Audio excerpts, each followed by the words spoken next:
7시 반 첫 경기인데, 자, 막판엔 사실 분석보다 감이 좀 중요하거든요, 여러분들.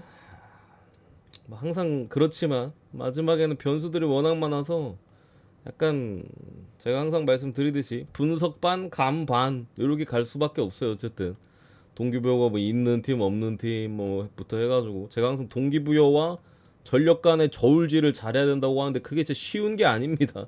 그게 진짜 쉬운 게 아니어가지고 저도 이제 뭐 종종 실패하곤 하곤 하는데 뭐 어쨌든 경기 수는 많아가지고 조합은 얼추 나왔습니다. 조합은 얼추 나와 있고 한번 가보시죠. 이게 막판이라 분석이 디테일할 수가 없어요, 여러분들. 가볍게 가볍게 좀 보겠습니다. 첫 번째 위트루트 대 에몬. 아, 나 서울 경기 좀 끌게. 여러분들 강원이 넣으면 중계하지만 서울이 넣으면 서울 골 알려주고 강원이 넣으면 얘기하지 마요. 나 분석 안 될 것 같으니까. 아시겠죠? 일단 위트 대 에먼이고 위트는 일단 불투명자들이 좀 있기는 해요. 브라우어스나 뭐 장기간 빠져있었던 바스토스 같은 애들 전방에 그 밖에 뭐 백업 자원들 몇 명 불투명에 좀 떠있고 에먼 같은 경우는 전방에 주포 중에 하나 이제 후이 멘데스 얘 하나 정도 빠졌다고 보시면 되는데 강등 확정이에요. 강등 확정이고 어쨌든 위트가 또 마지막 경기 또 홈에서 열리는 매치잖아. 전력적인 차이가 나고 동기부여도 원정팀이 뭐 가뜩이나 못하고 수비도 안 좋은데 심지어 수비팀도 아니라 수비가 안 좋잖아 에머니. 뭐 위트 승 봅니다. 뭐 충분히 이겨줄 수 있는 매치라고 생각을 하고 뭐 마지막 경기답게 홈에서 그래도 뭐 일반 승 정도는 챙겨주지 않을까. 위트도 사실 뭐 이기든 지든 똑같아요. 이겨도 그 자리, 저도 그 자리. 근데 어쨌든 위트리어트는 이제 그 시즌이 종료되고 그 유로파 컨퍼런스 리그 플레이오프를 트벤 때 뭐 스파르테 로테르담 그리고 위트랑 나머지 한 자리는 아직 확정이 안 됐는데 요 팀들하고 또 경기가 있기 때문에 아직 막 뭔가 고삐를 풀 단계는 아닙니다. 플레이오프가 남아 있어요. 그렇기 때문에 뭐 그래도 가다듬고 전력적인 체크나 이런 것들이 이루어져야 되는 경기이기 때문에 대충 할 경기는 아니다. 그렇기 때문에 흐름을 계속 이어가야 되는 부분에 있어서 M1 정도는 잡을 거라고 봅니다. 아파트 형님 어서 오세요. 두 번째 폴란드 대 엑셀시오르. 에르비디지가 마지막이라서 뻘뻘 하는데 일단은 마지막 경기라 그런가? 아니 오늘 그냥 전체적으로 다 오바가 배당도 낮고 기준점도 엄청 높게 잡혀 있는데 뭐 양 팀 다 부상자 관련해서는 막 주전 라인업에 있어서는 부상은 없어요 딱히. 주로 이제 벤치 자원들이나 로테이션급 자원들이 좀 빠져 있는 부분인데 그냥 딱 봤을 때 둘 다 잔류 확정이거든요. 엑셀시오르가 홈에서만큼은 공격적으로 좋은 모습이 있어요. 직전 경기도 제가 뭐 엑셀 승 갈볼만하다 1.71배였나? 정확히 기억 안 나는데 결국 그 경기를 승리를 거두면서 잔류를 확정 지었고 뭐 폴란드도 뭐 별 마무리 이상 없이 지금 시즌이 마무리되는 구간인데 3.5 기준은 뭐 양 팀이 동기부여가 일단은 뭐 크진 않은데 기준점을 좀 높게 해준 것 같기는 해요. 물론 이게 해외 배당 자체는 오바가 좀 빠지고 있긴 합니다. 오바가 조금 많이 빠지긴 했어 생각보다. 그래서 뭐 국내 배당은 지금 언더가 1.62로 좀 완전히 정배지만 해배는 얼추 이제 배당이 비슷비슷해지고 있는데 글쎄요 그래도 제가 볼 때는 오바 아니 3.5는 2.5 줬으면은 뭐 쉽게 언더를 볼 만한 경기는 아니라고는 생각하는데 3.5를 줬다 하면은 그래도 뭐 동기부여가 일단 없고 하는 상황 속에서 특히나 원정 엑셀시오르가 득점력이 떨어지거든요. 1승 2무 전패인가? 원정 엑셀 기록이 잠시만요. 1승 3무 전패. 뭐 그런 부분들 감안했을 때 언더가 뜨지 않을까? 언더 봅니다. 언더 아시겠죠? 다시 말씀드리지만 이게 마지막엔 디테일 할 수가 없어 여러분들. 변수가 많고 동기부여가 없기 때문에 다음 경기 헤이렌베인데 고어헤드. 요 매치가 이제 좀 전에 제가 그 위트 말씀드릴 때 유로파 컨퍼런스 플레이오프 치른다고 말씀드렸죠. 헤이렌이 8위, 발베이크가 9위, 고어헤드가 10위입니다. 참고로 고어헤드가 올라가려면 당연히 이 경기를 이겨야 되고요. 이기고 발베이크가 못 이기면은 고어가 갑니다. 그러니까 셋 다 가능성이 있어. 헤이렌베는 뭐 역시 이겨야 되는 상황이에요. 밑에 발베이크가 있기 때문에 승점 차이가 어쨌든 2점 차. 2점 차에다가 잠시만요. 어쨌든 이 경기 자체적으로는 양팀 다 특히 고어헤드 입장에서는 공격적으로 좀 나설 수밖에 없어요. 그러니까 헤이렌벤이 물을 키게 되면은 발베이크랑 골득실이 2 차이 나거든요. 그러니까 발베이크가 좀 크게 승리를 거뒀을 경우에는 헤이렌벤이 물을 캐도 떨어질 수가 있어요. 또 이제 발베이크가 마지막 경기가 또 할만한 팀과의 캄비르 꼴등 팀과의 경기이기 때문에 어쨌든 양 팀 다 상황적으로 봤을 때 공격적으로 임할 수밖에 없고 특히나 마지막에 고어헤드가 최근에 원래 수비팀이긴 합니다만 그래서 언더가 좀 많이 뜨긴 하는데 뭐 공격적인 모습을 계속해서 보여주다 보니까 최근에는 오바도 좀 많이 나왔던 모습들 여러 가지 좀 감안했을 때 이 경기는 다득점 찍기 LABD 중에서는 그래도 좀 괜찮은 경기가 아닌가. 고어헤드는 무조건 이겨야 되는 상황이고 헤이렌벤이 막말로 홈에서 골을 못 넣을 것 같지도 않고 뭐 상황적인 부분에 있어서 진짜 막 다 날리거나 그렇지 않으면은 다득점의 확률이 높다 기본적으로. 그래서 뭐 승패 필요 없이 다득점만 이렇게 보겠습니다. 한 5로버는 좀 해봐요. LABDC가 그러니까 분데스가 원래 마지막에 오바가 많이 나오거든요. 근데 어제 기준 좀 높았기도 했지만 점오온도 엄청 많이 나왔어요. 근데 LABDC는 뭐 엄청 막 오바가 많이 나오진 않아요 마지막에. 분데스가 약간 좀 그런 경향이 있고 LABDC는 뭐 적당히 나오긴 하는데 5로버는 조금 이게 뭐 2.5였으면은 다 뭐 찍어볼 만한데 다 3.5 막 이래가지고 5로버는 찍지 마. 아닌 것 같아 내가 볼 때고 돈 버리는 것 같아가지고 찍지 마시고 뭐 몇 개 골라서 찍으세요 그냥 차라리. 그다음 몇 번째였죠? 네 번째, 다섯 번째인가? 레이즈 대 토트넘.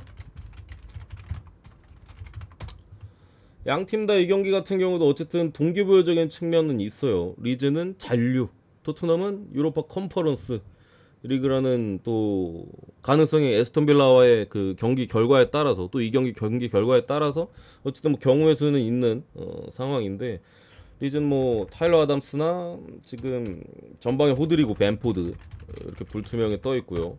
토트넘 같은 경우에는 에릭 다이어 여기 이제 로메로 또 핵심 수비수 쪽에 로메로도 빠졌고 뭐 벤탄쿠르트 세는 계속 빠져 있죠. 여기 뭐 호이비에르 정도 불투명 떠 있는데 리즈가 잔류를 기본적으로 하려면은 이기는 거는 당연히 이겨야 되고요. 좀 크게 이겨야 돼요. 그러니까 에버턴이 패배를 하고 레스터도 뭐 못 이기면은 그냥 뭐 이기기만 해도 되긴 합니다만 사실 에버턴이 홈에서 본모 상대로 질 가능성이 높지는 않잖아. 무라도 캐는 순간 리즈가 3골차 이상으로 이겨야 돼 토트넘을.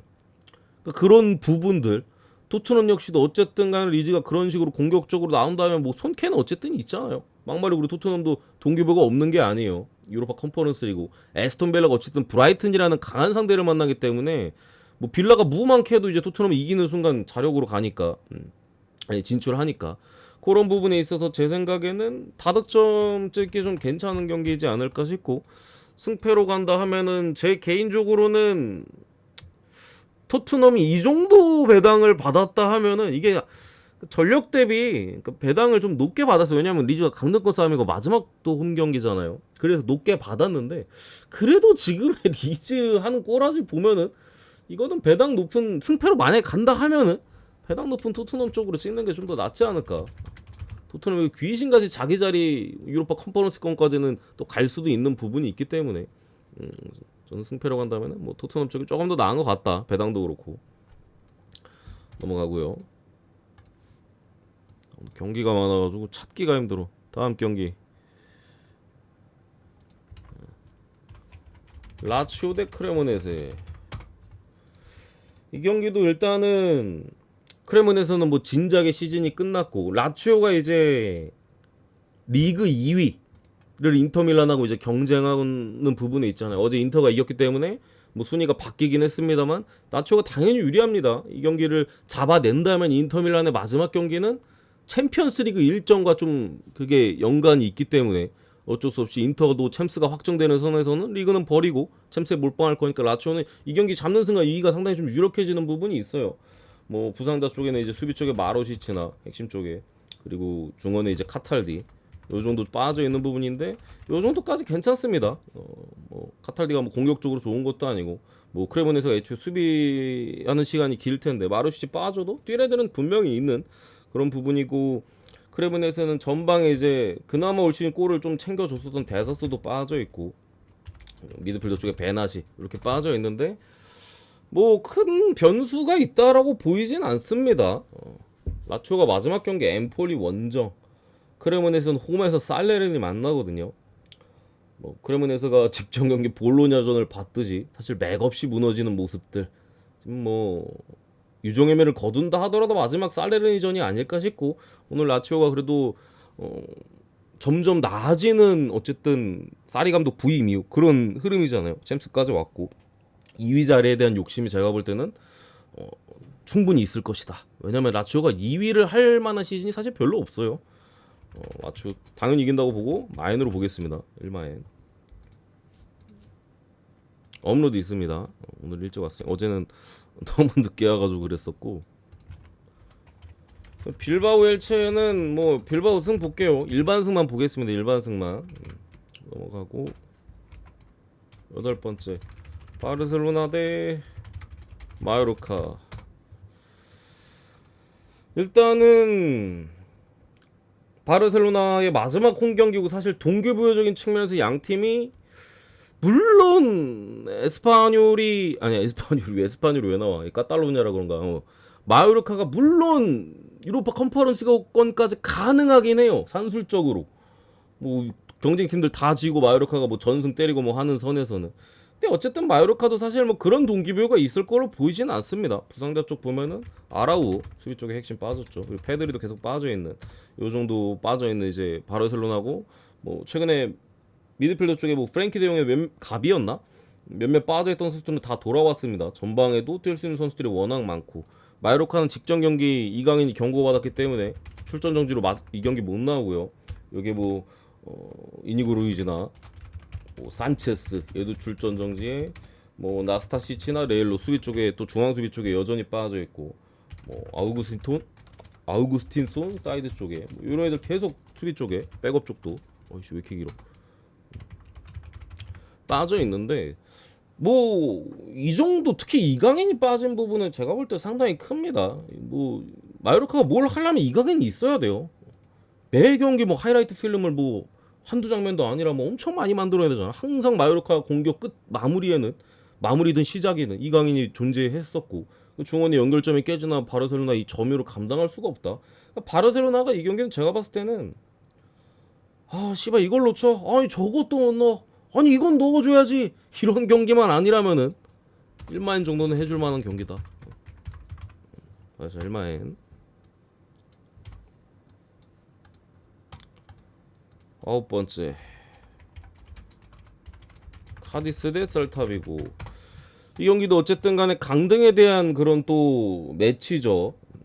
셀타비고도 아직 잔류 확정 물론 이게 승점 차이가 얼마 안 나긴 해요. 카디스랑 셀타랑 뭐 2점 차이밖에 안 나요. 2점 차이밖에 안 나는데 이게 막 경기가 막 오늘 같은 경우 뭐 알메리아 대 바이아돌리드 있고 이게 좀 겹치고 겹쳐가지고 밑에 팀들이 그리고 꽤 많이 포진이 돼 있잖아요. 뭐 알메리아 뭐 헤타페 카디스부터 해가지고 뭐 바이아돌리드 에스파뇰 엘체 그러다 보니까 발렌시아랑 셀타비가 40점이긴 한데 잔류가 좀 상당히 유력한 점수긴 합니다.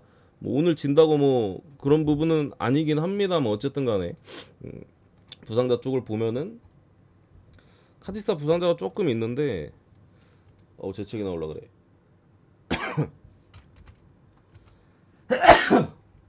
수비 쪽에 팔리나 중앙 쪽에 추스투도 계속 빠져 있고 살도와 장기 부상 계속 빠져 있는 애들이죠. 여기 전방에 이제 오캄포도 계속 빠져 있고 뭐 페르난데스. 물론 지금 카디스의 핵심은 전방에 이제 봉곤다가 핵심이에요. 최근에 미쳐 날뛰고 있기 때문에 셀타 같은 경우에는 뭐 진작에 시즌 아웃된 마르체신 골키퍼 계속 빠져 있고 벨트랑이 빠진 게 오늘 제일 아쉽긴 합니다. 어쨌든 상당히 중원에서 안정감을 보여주는 유형이기 때문에 벨트랑이 빠진 건 아쉬운데 뭐 어쨌든 베이가나 뭐 이런 애들은 다 아스파스 이런 애들은 다 들어가 있는 부분에 있어서 이거를 카디스가 물론 최근에 홈에서 무섭긴 하거든요. 근데 셀타도 어쨌든 간에 강등권 싸움 딱 들어오자마자 귀신같이 지로나와의 경기에서 어쨌든 승점을 또 얻었던 부분도 있고 역배를 준다 하면은 뭐 무승부에 대한 기대치나 뭐 충분히 있다라고 보여져서 메리트가 엄청 배당 메리트가 있어 보이지는 않는데 또 가능성 면에서 좀 접근한다면 제 생각에는 뭐 무승부에 대한 가능성 충분히 있어 보입니다. 셀타비고도 충분히 만족할 만한 결과고 뭐 카디스 입장에서는 아쉽긴 하겠습니다만 카디스 마지막 상대가 엘체예요. 그러니까 뭐 잔류하려면 어쨌든 엘체를 잡아야 되는 거니까 그런 부분에 있어서 이게 이거 여기서 이기는 게 물론 베스트긴 이기면은 진짜 뭐 카디스는 잔류겠지만 무만 캐도 그렇게 막 기분이 나쁘지는 않다. 사실 마지막 경기가 엘체기 때문에 그런 측면을 봤을 때 셀타비고 프렌 보겠습니다.